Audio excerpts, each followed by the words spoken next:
सबसे पहले ये बताएं, ये पीटीआई के जो इस्तीफे हैं ये शुरू तौर पे पूरी दुनिया में जब इस्तीफ़ा दिया जाता है तो वो फिर वापस नहीं लिया जाता और न ही किसी के इसके कबूल करने का इंतज़ार किया जाता। 2014 में भी आपने इस्तीफे दिए, फिर आपने वापस ले लिए, फिर आपने मुराद जितनी भी थी वो भी ले ली, वाजिबात भी ले ली, अब फिर इस्तीफे दे के वापस ले लिए। तो इससे तरीके इंसाफ की बात साख की नहीं है, बात हमारी बात साख की नहीं, बात है कानून की। नहीं, सुन लेना, साख तो है। जब भी इलेक्शन होगा आपको पता चल जाएगा, क्योंकि आप एक खास एंगल से बात करते हैं। अगर आप न्यूट्रल बात करें तो फिर आपको मेरी बात समझ आ जाएगी। क्यों ले रहे हैं? अच्छा, मेरी बात सुन, हमने तो 127 इस्तीफे दिए थे। कासिम सूरी उसका प्रोसेस भी कर गया, ठीक है, लेकिन 10 महीने कभी आपने राजा परवेज अशरफ से पूछा कि उन्होंने फॉरवर्ड क्यों नहीं किए? और जब हम उनसे पूछते थे, आप पूछते थे इलेक्ट्रॉनिक मीडिया पे वो कहते थे कि मैंने वेरिफिकेशन करनी है। सिर्फ ये बताएं कि वो 70 इस्तीफे जो मंजूर हुए 35 करके कि इसको रखो, इसको निकालो, वो किस कानून और ज़ाब्ते के तहत हुए? कौन सी वेरिफिकेशन हुई? अब क्योंकि असम्बली ख़त्म होने जा रही है, चंद हफ्तों की मेहमान है यह हुकूमत। मुल्क के 2 बड़े सूबों में इलेक्शन होने जा रहा है। 70 कौमी असम्बली की सीटों पे इस्तीफे मंजूर होकर डी नोटिफिकेशन हो गया। ऐसे में हम समझते हैं कि अगर अपोजिशन लीडर बनाएंगे तो जनरल इलेक्शन के उस प्रोसेस को हम आगे बढ़ाएंगे। हमारा सिर्फ ये मकसद, आप कह रहे हैं कि और कोई मकसद नहीं। जाली है ये सब?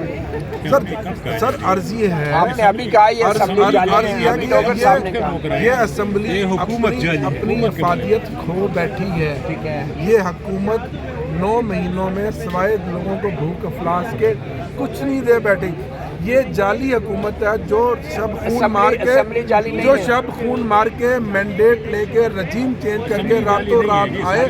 और ये असेंबली का क्या वक़्त है जिसका राजा रियाज जिसका अपोजिशन लीडर है, जो पीटीआई के टिकट पे बना, कभी उससे आपने पूछा क्या इखलाकी जवाब है? वो जाली अपोजिशन लीडर है जो उस असेंबली में बैठा है।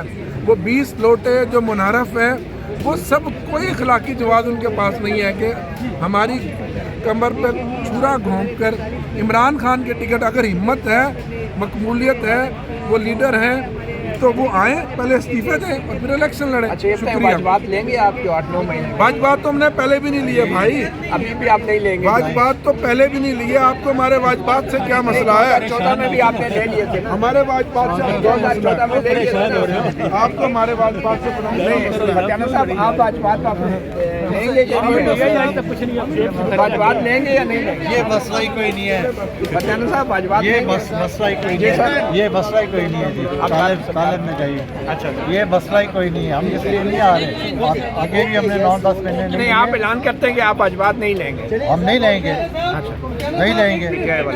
पीटीआई वाले जो 2014 में भी आपने इस्तीफे वापस लेके वाजिबात ले लिए, जो असेंबली के रूल है, अगर हम दोबारा जाते हैं हो सकता है उस दिन से लें, पीछे हम नहीं ले रहे।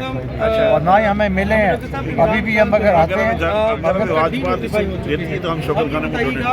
अच्छा, अगर देती है तो वैसे हमारा लेने का कोई इरादा नहीं है। अच्छा, ये अगर जबरदस्ती दे देते हैं तो फिर ले ये आपका वापस उनको देने की जरूरत ही नहीं है। ये आपका हम अगर नहीं वापस भेज देंगे। ये आपका कबलस वक्त जो है कबलस वक्त। अभी तो देखते हैं कि हम जाते भी हैं कितने वाजिबात बन रहे हैं आपके? कोई पता नहीं, हमने तो कभी कैलकुलेट 1.25 करोड़ रुपया तो हर मेंबर का बन रहा है ना। कितना बनना तो मैं आपको दे दूँ। चले जी, आपने सुना तारिक साहब के रहनुमा।